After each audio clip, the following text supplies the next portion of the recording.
Yan po ba ang bagong guidelines sa maternity leave? Kasi ako dati di po ako umabot ng 2 years sa service nung magbuntis ako sa second child ko.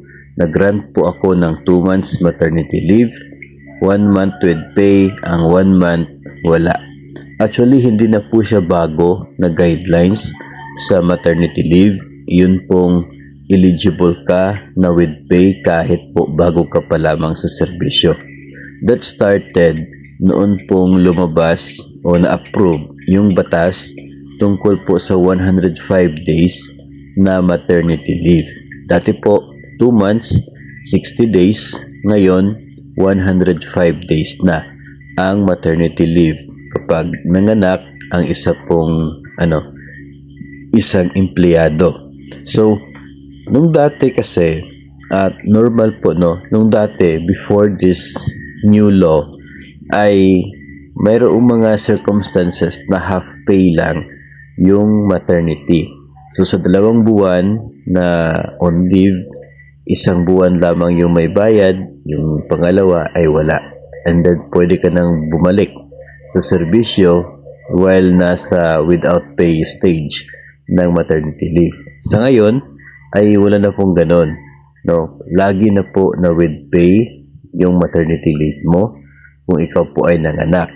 Kahit po 1 buwan ka pa lamang sa serbisyo o kaya ay kakapasok mo pa lamang tapos bigla kang nag-labor at nanganak, eligible ka na doon po sa maternity pay. With pay na yung maternity leave mo.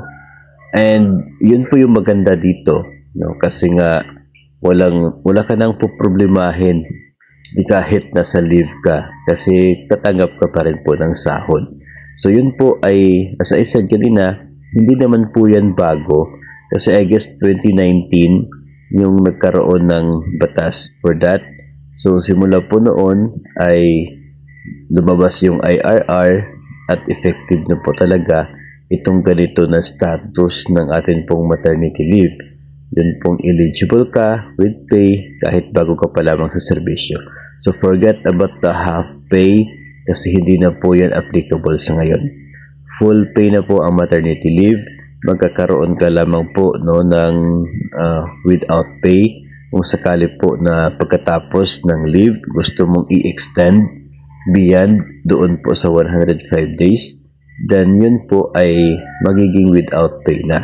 So yun po yung sitwasyon. Pero kung mag-extend ka, huwag mo na lang sabihin na extension sa maternity leave.